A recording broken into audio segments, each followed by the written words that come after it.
এরপরে প্রশ্ন হলো, ফুটবল খেলা এবং দেখা জায়েজ আছে কিনা? ফুটবল খেলা এবং ফুটবল দেখা শর্ত সাপেক্ষে জায়েজ আছে, আবার শর্তের অনুপস্থিতিতে জায়েজ থাকবে না। আমরা অনেকে মনে করি খেলাধুলা বোধহয় ইসলামে হারাম। সব খেলাধুলা, আনন্দ বিনোদন, হাসি রসিকতা, এগুলো বলতো ইসলামে নাই। ইসলামে শুধু নামাজ কালাম আছে, রোজা আছে, জাকাত আছে, হজ আছে, ওয়াজ শোনো, ওয়াজ করো, গুরু গম্ভীর জিনিসপত্র আছে। আমাদের দুনিয়াতে বেঁচে থাকার জন্য একটু হাসি, একটু বিনোদন, একটু খেলা, একটু আনন্দ, এগুলোর দরকার আছে না নাই? এগুলো ছাড়া মানুষ বাঁচতে পারে?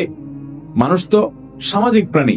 সামাজিক অনেক বিষয় যেরকম তাদের দরকার হয়, বিনোদনমূলক অনেক কিছুরও দরকার। সেই বিনোদনের সকল ব্যবস্থা ইসলামে আছে। ইসলামে কোনো কিছুর অভাব বা সংকট নাই। মুসলমান যথেষ্ট সমৃদ্ধ। অমুসলমানের কাছ থেকে ধার করে কোনো কালচার বা সংস্কৃতি আনার দরকার নেই। মুসলমানের নিজস্ব সংস্কৃতি স্বয়ং সম্পূর্ণ। যেমন আমাদের প্রিয় নবী সাল্লাল্লাহু আলাইহি ওয়াসাল্লাম, তিনি কবিতা আবৃত্তি করার জন্য অনুমতি দিতেন। তিনি নিজেও কবিতা আবৃত্তি করেছেন। খন্দকের যুদ্ধের সময়, পরীক্ষা খনন করার সময়, মসজিদে নববী নির্মাণের সময়, এবং তাবুকের যুদ্ধের সময়, তাবুক নয়, আপনার হুনাইনের যুদ্ধের সময় তিনি কবিতা আবৃত্তি করেছেন। আনান নাবিয়্যু লা কাযিব আনা ইবনু আব্দুল মুত্তালিব, তিনি কবিতা আবৃত্তি করেছেন। আল্লাহুম্মা আল্লাহুম্মা লা আইশা ইল্লা আইশাল আখিরা ফাগফির লিল আনসারি ওয়াল মুহাজিরা, এগুলো নবীজির কবিতা। কষ্টের সময় কষ্টের কাজ করলে কষ্ট দূর করার জন্য মানুষ দেখবেন শ্রমিকরা গান গেয়ে উঠে, আছে না? যে কষ্ট দূর করবার জন্য, হালকা করার জন্য আপনার খেতে খামারে কাজ করতেছে অনেকে, তো গান ধরে। এই গানের কথামালার মধ্যে যদি খারাপ কিছু না থাকে, এখন গান মানে তো দুই নম্বরই, গান মানে হলো যৌনতা, গান মানে হলো নোংরামি, অসভ্যতা বেশিরভাগ। কিন্তু গানের কথামালার মধ্যে যদি আমার রবের প্রশংসা থাকে, মা বাবার জন্য স্মৃতিচারণমূলক গান হয়, নিজের দেশ অঞ্চলকে ঘিরে কোনো গান হয়, তাহলে সেই গানে ইসলামে কোনো নিষেধাজ্ঞা নাই, যদি সেখানে মিউজিক্যাল ইনস্ট্রুমেন্ট ব্যবহার না হয়। নবীজি সাল্লাল্লাহু আলাইহি ওয়াসাল্লাম করেছেন।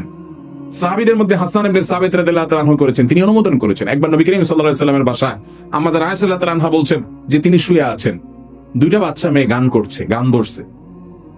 আবু বকর রাদিয়াল্লাহু তাআলা ঢুকে বলতেছে, আরে নবীজির ঘরে বসে গান, ধমক দিছে। নবী করিম সাল্লাল্লাহু আলাইহি ওয়াসাল্লাম উঠে এসে বলছেন, দাও হুমা, তাদেরকে গান গাইতে দাও। খালি গলায় গান গাচ্ছে, এখানে কোনো মিউজিক বাদ্যযন্ত্র নাই। গানের কথার ভিতরে খারাপ কিছু নেই।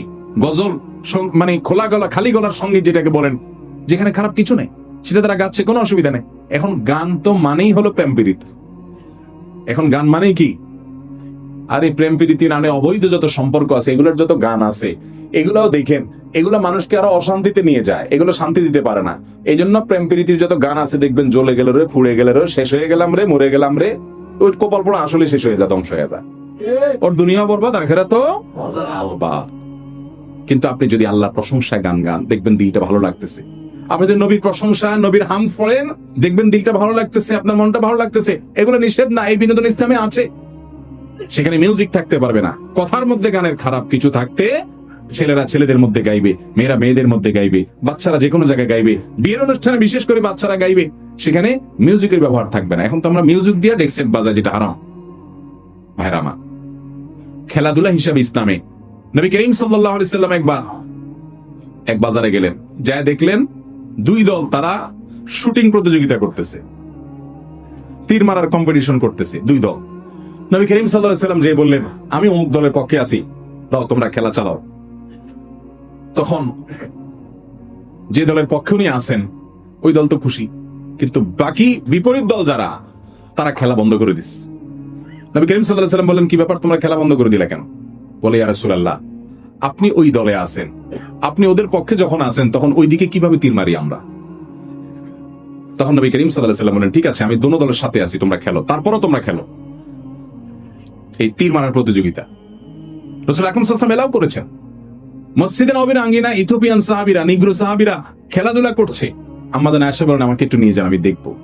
তাহলে ভাইরা আমার, যদি কোনো যুবক, যে কোনো বয়সের মানুষ ফুটবল খেলে, সেই ফুটবল খেলা যদি সতর ঢাকা থাকে, সেখানে যদি একদল আরেক দলের কোনো টাকা পয়সা লেনদেন না করে, নিজেদের মধ্যে আদান প্রদান না করে, জুয়া যদি না থাকে, এটা শুধু শারীরিক কসরতের জন্য হয়, যে আমার শারীরিক ব্যায়াম হবে, মানসিক ফুর্তি হবে, তো এই ধরনের খেলাধুলা খেলা জায়েজ আছে, এবং এটা দেখাও কি আছে। কিন্তু টেলিভিশনে যে খেলা আপনি দেখেন, সেখানে শুধু খেলাও দেখেন না আরো কিছু দেখেন, বরং খেলার চাইতে অখেলাই, এরপরে সেখানে আপনি সতর মুক্ত করা হয় সেটি দেখতে হয় আপনাকে, হারামের দিকে দৃষ্টিপাত করতে হয় আপনাকে, সেটা আপনার সালাত থেকে আপনার মনোযোগ নষ্ট করে দেয়।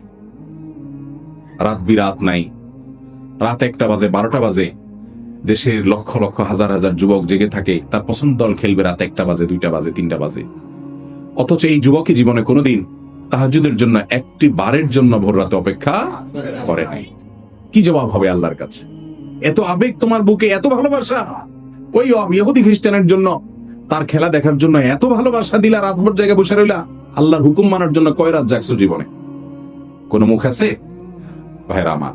অতএব এই খেলাধুলা জায়েজ আছে, এইভাবে বিনোদন করলে সেটা জায়েজ আছে, এবং এটা দেখাও জায়েজ আছে। আমরা ইসলামটাকে শুষ্ক মনে না করি যে ইসলামে কোনো বিনোদন নাই, হাসি নাই, আনন্দ নাই, সবকিছু আছে ভাই, সবকিছু আছে।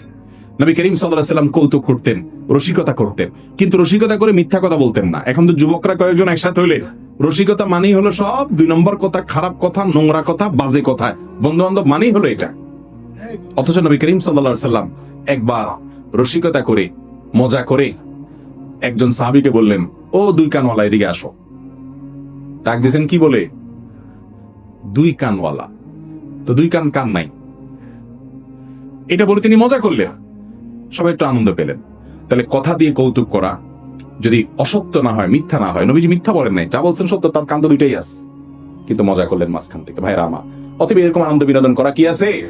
কোন এক সফরে আম্মা জান আয়েশা রাদিয়াল্লাহু তাআলা আনহা এবং অন্য সাহাবীরা সবাই ছিলেন, সবাইকে বললেন, সবাই দৌড়াদৌড়ি প্রতিযোগিতা করো, কম্পিটিশন করো, দৌড়াদৌড়ি, এটা এক ধরনের খেলা, দৌড়াদৌড়ি করো, কে আগে যেতে পারে, টার্গেট ঠিক করে দাও, রেসিং।